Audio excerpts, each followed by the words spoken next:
Do not believe the propaganda, folks. The minimum wage would boost the economy. When people make arguments against the minimum wage, they're usually only citing two sources. Source 1 and source 2. In all seriousness, there's two main arguments against the minimum wage. The first is that prices would go up. Because if companies have to pay more wages, then they're going to have to pass that onto you. And then the second argument has to do with unemployment. And to answer this question, we're going to have to consult the graph.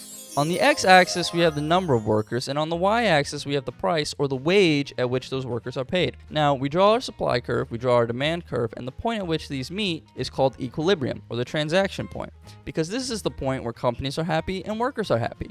That is until greedy Uncle Sam and his army come and set a price floor in the form of a minimum wage. Now, this is the transaction point, and as you can see, there's a higher wage, but there is lower employment, which means more unemployment. Thanks, Joe Biden. Now, this model of the labor market is overly simplistic at best and flat out wrong at worst. But don't be afraid, there is a different model that, in my humble opinion, more accurately describes what is happening in the labor market. It's called the monopsony model, and you might be asking yourself, what is a monopsony? Well, it's basically just a monopoly, but in reverse, because when there's a monopoly, there's one seller of the good and multiple different buyers, so that seller has a lot of market power. But in a monopsony, it's simply flipped. There's one buyer and multiple different sellers, and so that one buyer has a lot of power in the market. So back to the graph. Sorry for the jump scare, but let's break this model down. Let's take a look at the employer side. First, we draw our marginal cost curve, then we draw our marginal revenue curve.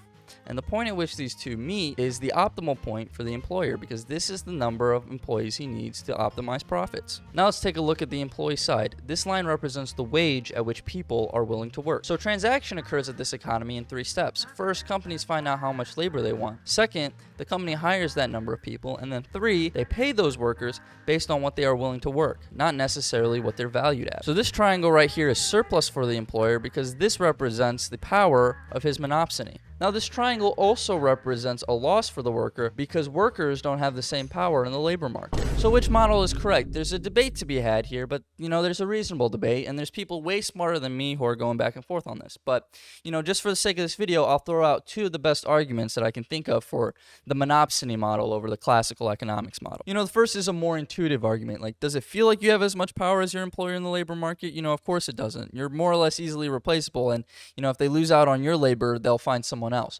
But if you stop working, well, then you got a big problem because you start losing your house, you lose your horse, you lose your car, you lose your Fortnite skins, and then you have to start eating like the British. But beyond intuition, there's also evidence for my point. If the price floor model was correct, if the original model was correct, then we'd actually see that sort of bearing out in the economy. But when you actually look at the real world and see what's happening, you don't really see that behavior in the economy. After all, a model is only as good as its ability to predict things. That's what all models are about. So in 1994, Nobel Prize winners David Card and Alan Krueger released an explosive paper showing that there was no correlation between employment and the minimum wage increase in New Jersey in the year 1990 when compared to Pennsylvania in the same timeline. In fact, they saw that there was a slight increase in unemployment. There's some criticisms to be made about this paper, though. First of all, they only looked at the fast food sector, so they didn't get a whole picture of the economy.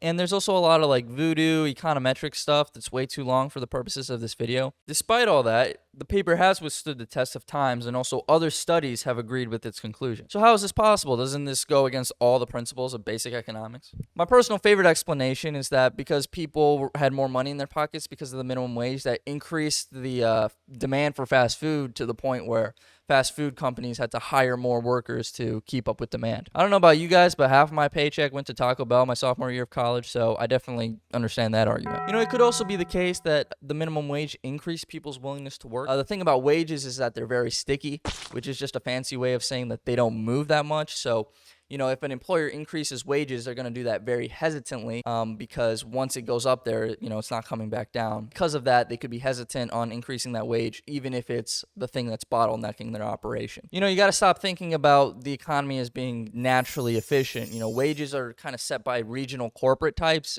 especially in the fast food setting, and those people don't necessarily have perfect information. So, it's not crazy to think that they're not mapping onto microeconomic trends, perfectly. So if we establish that workers don't have as much power as employers, then, what can we do to ameliorate the situation? Should we ameliorate the situation? I guess that's an open question too. The thing I'd posit out there is that I think that it is in everyone's best interest to have an economy that works for everyone. And so there's a few ways you can do this. We've already kind of talked about the first one, the minimum wage. And so the beautiful thing about the minimum wage is that it kind of has reverberating effects through the economy.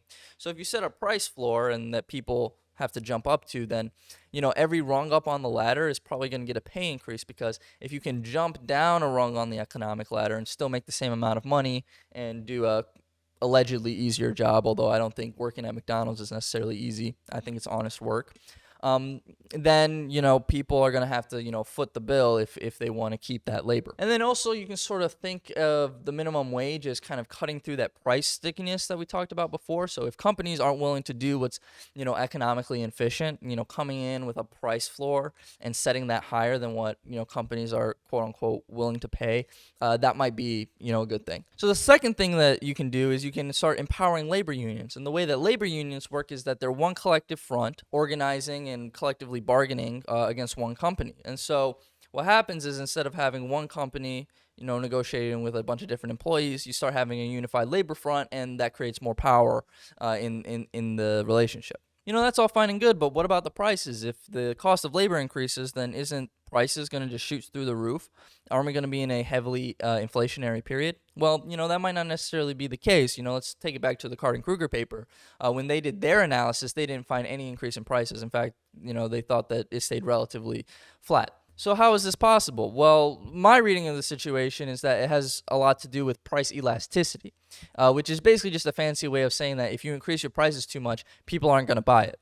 Consumers are pretty sensitive to price shifts, so even if your input costs go up, you might still keep prices pretty flat, because if you increase prices, then people are going to go leave and buy something else, or just leave the market altogether. So Carl, it's not just basic economics, bro. If you want to come at me with these basic economics 101 talking points, prepare to get smacked up in the free marketplace of ideas, because I don't play. I got a BA in economics, and I ain't afraid to use it.